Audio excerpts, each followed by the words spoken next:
Bonjour Sébastien Chenu. Bonjour madame. Et bienvenue à la grande interview sur CNews et Europe 1. Vous êtes le vice-président du Rassemblement national, député du Nord. À la une, bien sûr, les agriculteurs qui relancent leur mouvement de revendication un an après la dernière crise. C'est aussi le cri d'un peuple qui ne veut pas mourir. En cause, le fameux Mercosur qui entraînerait une concurrence déloyale pour nos paysans. Depuis l'Argentine, Sébastien Chenu, et avant de se rendre au G20 à Rio, Emmanuel Macron a réaffirmé que la France s'oppose en l'état à cet accord. Ça vous rassure ? Non, pas du tout, parce que Emmanuel Macron nous ment. Emmanuel Macron trahit la ruralité comme il trahit finalement la France en ayant laissé la France s'affaiblir, affaiblir sa voix au sein de l'Union européenne. Emmanuel Macron, en réalité, implicitement, n'a jamais été hostile au Mercosur. D'abord, ça fait partie de sa logique. Les logiques des grands échanges, des traités internationaux de libre-échange, c'est sa logique ultra-libérale. Et Emmanuel Macron, en fait, va laisser déferler, puisqu'il dit qu'il est hostile en l'état, c'est-à-dire qu'il va essayer d'amodier peut-être le traité du Mercosur, mais il va laisser déferler des quantités astronomiques de production brésilienne, sud-américaine. Pour tuer notre agriculture Où est la logique ? Parce que lui, il est dans les logiques des grands échanges, depuis 7 ans ou des depuis traités de il ment libre-échange. sur ce sujet, selon vous? Ça fait des années qu'il dit qu'il est bien sûr, opposé à cet accord. À quel moment on l'a vu mobiliser au sein de l'Union européenne les pays qui pourraient être nos alliés? Il y a des pays qui peuvent être nos alliés, je pense, je crois, à la Pologne, par exemple, mais il fallait entreprendre, et il faut le faire aujourd'hui, la tournée des pays européens qui pourraient constituer une minorité de blocage. Je ne le vois pas faire ceci. Je le vois en fait déclamer. Je le vois nommer ses amis à la Commission européenne, comme M. Séjourné, qui est une nullité absolue et qui n'a pas le niveau d'être commissaire européen à l'industrie. Eh bien, en réalité, Emmanuel Macron laisse la France s'affaiblir. Et vous pensez que la Commission européenne d'Ursula von der Leyen va passer outre l'opposition de la France et qui prévoit, je le précise, de découper l'accord Sébastien Chenu en deux parties, avec une partie commerciale et puis l'autre sur l'accord cadre qui serait soumis à la majorité qualifiée? Oui, mais en réalité, c'est ça l'entourloupe. C'est que de toute façon, Mme von der Leyen a compris qu'il fallait faire avaler son chapeau à la France. Et pour cela, ils vont essayer de découper en tranches les traités. Mais à la fin, le résultat sera le même. C'est-à-dire que nos agriculteurs seront soumis à une concurrence déloyale, à des pays qui ne respectent pas les mêmes normes. Quelque part, je ne fais pas le procès à ces pays-là, ils ont fait des choix, mais c'est nous qui allons payer ces choix. C'est notre agriculture. Mais je vais vous dire, le fond de ma pensée, c'est que, en fait, Emmanuel Macron a fait une croix sur l'agriculture française. Comme il a fait une croix, comme lui et ses prédécesseurs. Sur 300-400 000 hommes et femmes en France. C'est la variable d'ajustement. Aujourd'hui, c'est le prix à payer pour faire plaisir à nos partenaires économiques, je pense par exemple à l'Allemagne, qui, elle, va pouvoir écouler des voitures. Ce sera la grande gagnante de ce traité. Mais Emmanuel Macron a choisi de faire une croix. C'est le plan social d'Emmanuel Macron. Les agriculteurs ne vont pas se laisser faire. Que se passera-t-il si le mouvement se durcit, Sébastien Chenu? Est-ce que vous êtes favorable? Est-ce que vous estimez qu'il est légitime qu'il y ait des blocages de villes, voire de la capitale? Bruno Retailleau, le ministre de l'Intérieur, dit tolérance zéro en cas de blocage durable. Quelle est votre position? C'est facile d'avoir les mots de tolérance zéro vis-à-vis des agriculteurs. Les agriculteurs, ce n'est pas des délinquants. C'est des gens qui travaillent beaucoup, qui payent leurs impôts, qui ne cassent pas, qui essayent de se faire entendre parfois. Et c'est bien normal lorsqu'ils sont au bout du rouleau. Donc toutes leurs actions sont légitimes selon vous? Mais à partir du moment où il n'y a pas de violence, évidemment, sur les personnes et sur les biens. Ce qui est souvent le cas quand même pour nos agriculteurs. Non, c'est pas souvent le cas. Non, qu'il n'y ait pas de violence de la part de nos agriculteurs. Oui, il n'y a pas de violence en général. Les agriculteurs sont des gens responsables. Mais ils sont trahis. Donc ils cherchent à se faire entendre.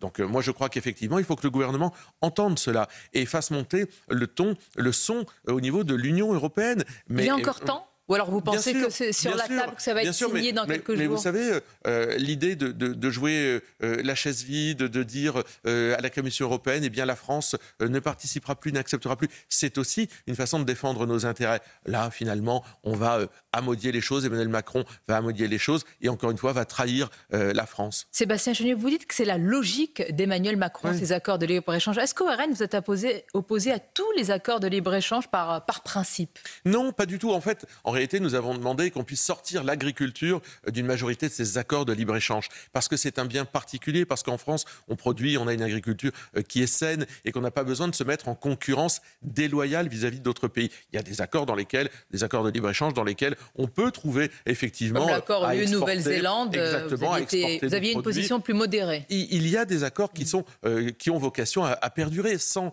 conteste. Mais l'agriculture, qui est un domaine excessivement concurrentiel, dans lequel on ne joue pas avec les mêmes armes, dans lequel on demande des clauses miroirs souvent, et puis dans lequel il y a aussi une sur-administration, une sur-transposition de normes européennes, est un domaine dans lequel il faut qu'on se protège. Sinon, nous n'aurons plus d'agriculture. Mais plus d'agriculture, ça veut dire évidemment laisser notre pays se livrer à une concurrence, à une alimentation qui soit moins bonne. Mais Emmanuel Macron a encore dit hier qu'il défendait la souveraineté alimentaire. Non, mais il défend la souveraineté européenne, Emmanuel Macron. Nous, on voudrait un président qui défende la souveraineté française. Les conséquences derrière, c'est pas uniquement économique, c'est aussi sur nos paysages. Si demain, on arrase des vignes, nos paysages du sud-ouest, du sud-est, etc., c'est aussi exactement ça. En fait, c'est un plan social de la ruralité qui est en cours. Dans l'actualité également, Sébastien Chenu, dans un autre domaine, en Haute-Savoie, à Rumilly, un mineur de 17 ans a été tué par balle lors d'une rixe. L'ultra-violence et l'ultra-rajeunissement des auteurs, comme des victimes d'ailleurs, est édifiante à chaque fois. À quoi est-on en train d'assister? À chaque fois, il y a une surenchère des mots. Quand on en arrive à ce niveau-là de faits de société, de quoi peut-on parler?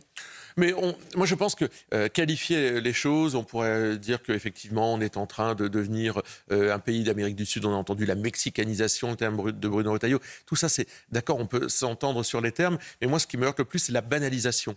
C'est-à-dire que régulièrement, et c'est encore le cas ces dernières heures, des jeunes de notre pays se font assassiner sur fond de narcotrafic et que ça devient presque banal, que chaque semaine, on s'habitue à ce qu'un jeune de notre pays tombe sous... les coups de couteau, globalement, la société, tout en ne l'acceptant pas, parce que personne ne l'accepte. Mais il y a une espèce de banalisation de la violence en disant « c'est comme ça, c'est en train de dégénérer ». Je pense que non seulement la prise de conscience, elle est nécessaire, mais les paroles doivent précéder les actes. Or, je l'avais dit moi-même d'ailleurs au président de la République, en le rencontrant après l'assassinat d'un professeur à Arras, je lui avais dit « les paroles, Monsieur le Président, c'est une chose, mais les Français veulent des actes ». C'est ce que vous dites au ministre de l'Intérieur, si je vous entends bien. Bien sûr, au ministre de l'Intérieur et au garde des Sceaux, il faut des actes forts. Il faut aussi aller sur le champ des familles, la responsabilisation des familles, les allocs, les logements sociaux occupés par des familles de délinquants. Il faut aller vers ces politiques de durcissement. Dans ce climat social tendu et sécuritaire toujours inflammable, il y a le budget, Sébastien Chenu. Le Premier ministre Michel Barnier a fait savoir sans surprise qu'il envisageait par la suite l'utilisation du 49.3 permettant une adoption du texte sans vote. Il a dénoncé ce qui s'est passé à l'Assemblée. Bon, ce n'est pas une surprise le 49.3, jusque-là vous y attendez. Non, mais il nous a bien entourloupé quand même, Michel Barnier. Il a commencé par dire je vais faire attention aux propositions, retenir les propositions des groupes politiques, je vais laisser le débat vivre. Que s'est-il passé? D'abord, les troupes de Michel Barnier, Laurent Wauquiez en tête, ne sont pas venus siéger. Laurent Wauquiez est venu 6% pendant des débats. Il a été présent 6% des temps de débat. Enfin, je veux dire, ces gens-là ont fait preuve d'une grande désinvolture. Ils ont laissé le Rassemblement national seul s'opposer à l'extrême gauche. Pour quel résultat? Vous n'avez rien pu changer, vous n'avez pas du tout été écouté. Parce qu'il savait à la fin qu'il déclencherait, comme Elisabeth Borne finalement, le 49.3, c'est-à-dire pas de vote sur ce budget. Eh bien, Michel Barnier crée les conditions, au-delà même du fond, parce que sur le fond, ce budget, il est dramatique. Le déficit explose, il n'a pas été tenu. Là aussi, c'était un des engagements de Michel Barnier. Il crée les conditions de... Il crée les conditions de la censure, Michel Barnier. Il crée toutes les conditions, il additionne jour après jour. C'est la première fois que vous le dites aussi clairement, me semble-t-il. Oui, parce que nous considérons qu'au-delà des débats qui ont été évidemment pantalonnades, puisque le bloc central n'était même pas là, ne venait même pas, l'addition est très lourde. Alors aujourd'hui, le budget, il est au Sénat. Quid de la hausse de taxe sur l'électricité? Quid du malus automobile? Quid finalement de toutes ces demandes qu'on va faire peser sur les classes populaires, sur les classes moyennes qui se lèvent, qui travaillent, qui payent et qui, elles, ne manifesteront pas. On entend votre colère, votre exaspération très clairement, Sébastien Chenu, parce qu'il est quand même question de la suite pour le gouvernement. Le 49.3 devrait être suivi par le dépôt d'une motion de censure par la gauche. Depuis tout ça, qu'est-ce qui s'est passé? Des réquisitions à l'encontre de Marine Le Pen extrêmement dures, la donne politique a changé.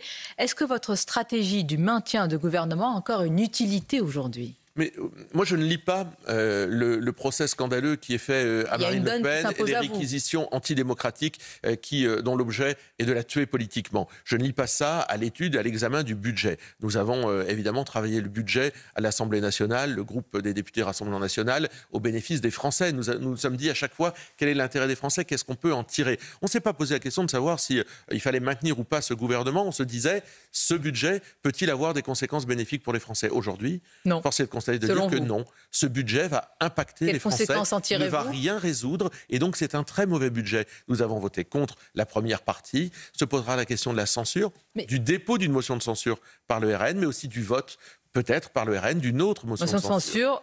Par la gauche. Jean-Luc Mélenchon croit savoir que le gouvernement Barnier va tomber entre le 15 et le 21 décembre. Il a raison? Bon, je ne suis pas extra-lucide. Avant l'hiver, il a mais raison. En tous les cas, je le redis, si Michel Barnier voulait créer les conditions de la censure, il ne s'y prendrait pas autrement. Ils ont fait n'importe quoi avec l'argent des Français, n'importe quoi sur le budget de la France. Et aujourd'hui, Michel Barnier vient utiliser les mêmes Sébastien Chenu, je vous pose la question différemment. Est-ce qu'il y a, en vous écoutant ce matin pour nos téléspectateurs et nos auditeurs, une inflexion dans votre décision, dans votre discours par rapport au vote d'une motion de censure par rapport à il y a quelques semaines? Il n'y a pas une inflexion, on est raccord avec ce que nous disons. C'est-à-dire que nous avons dit qu'il faut faire des économies, non pas sur le dos des Français, mais sur des politiques publiques qui sont menées, l'immigration, etc. Il n'y a rien qui a bougé, rien n'a été retenu. Donc nous, on est cohérent avec ce qu'on a dit. Vous savez, moi, j'étais dans ma circonscription hier. Que vous disent vos électeurs du RN, d'ailleurs? J'étais à Artres et je salue les habitants. Ils nous disent, ça suffit de nous faire les poches, ça suffit. Faites passer le message. Le message, c'est quoi? C'est la censure. Moi, je plaide pour qu'on puisse censurer. Marine Le Pen prendra évidemment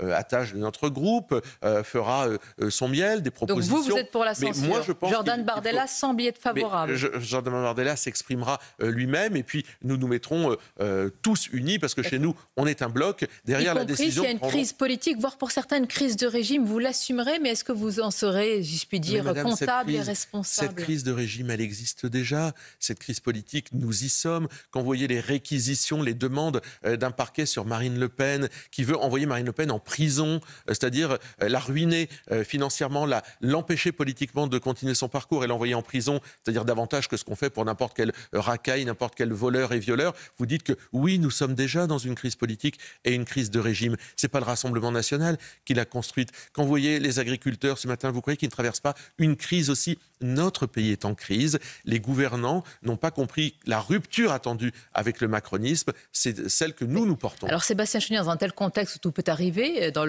sur la scène politique, est-ce que vous excluez une présidentielle anticipée à laquelle d'ailleurs pourrait même participer Marine Le Pen? Je n'exclus rien par principe, parce que nous n'avons pas les clés en main. Pour une présidentielle anticipée, évidemment, c'est le président de la République qui déciderait effectivement... Vous l'avez un peu avec la motion de censure. Oui, mais il y a plusieurs scénarios possibles. La censure, la démission d'un Premier ministre, la nomination d'un autre, la dissolution à partir du mois de juillet... Il y a plusieurs cartes qui sont possibles. Mais ce qu'il faut comprendre, c'est qu'il faut une rupture avec le macronisme. Michel Barnier n'est que la continuité du macronisme. Et en cela, il se met en porte-à-faux de la volonté des Français. Michel Barnier, dites-vous la continuité du macronisme. Jordan Bardella, la continuité du lepénisme. Jordan Bardella, candidat 2027, c'est plausible, probable, déjà en route? Mais nous, on ne prépare pas l'après Marine Le Pen. On prépare l'après Michel Barnier. C'est un peu différent. Parce que nous croyons qu'à un moment, la justice va être rétablie concernant l'innocence de Marine Le Pen, concernant sa possibilité à se présenter devant les Français. Vous croyez, avec de tels réquisitoires, que le juge ne va pas les suivre? Vous croyez encore que c'est possible qu'il n'y ait pas une peine d'inéligibilité, l'exécution provisoire et de la prison? Il y a les plaidoiries de nos avocats et nous pensons qu'elles feront au moins autant d'effets que les réquisitions du juge. Donc nous croyons, parce que nous sommes innocents dans ce procès, où quand même sincèrement, à la fin, qu'est-ce qu'on nous reproche? D'avoir, c'est le mode de fonctionnement, d'avoir utilisé, que les députés aient utilisé comme bon leur semblait, leurs collaborateurs parlementaires. Vous ne diriez pas quand même que c'est une affaire de corne-cul pour autant?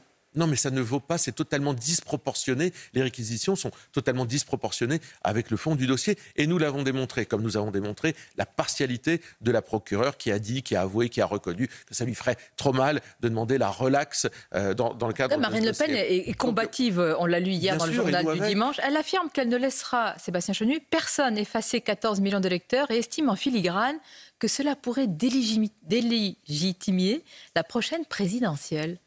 Mais qui pourrait imaginer dans une démocratie comme la France que celle qui est la femme politique la plus populaire, qui porte les voix de millions de Français à chaque élection, qui aujourd'hui est probablement peut-être la plus proche du pouvoir et qui porte en elle une rupture avec les politiques qui ont été menées, qu'on puisse l'empêcher de se présenter devant les Français. C'est quand même une question démocratique essentielle qu'une juge puisse décider que Marine Le Pen ne puisse pas porter les espoirs de millions de Français. Il y a d'un côté la justice qui va suivre son cours, mais il y a de l'autre côté la vie démocratique de notre pays. Et ce n'est pas une juge de décider qui a le droit ou pas d'être candidat. Pour conclure, il y a un peu deux salles, deux ambiances au RN en ce moment. Marine Le Pen qui est quand même fait face à cela et Jordan Bardella qui poursuit tout sourire sa campagne de promotion pour son livre.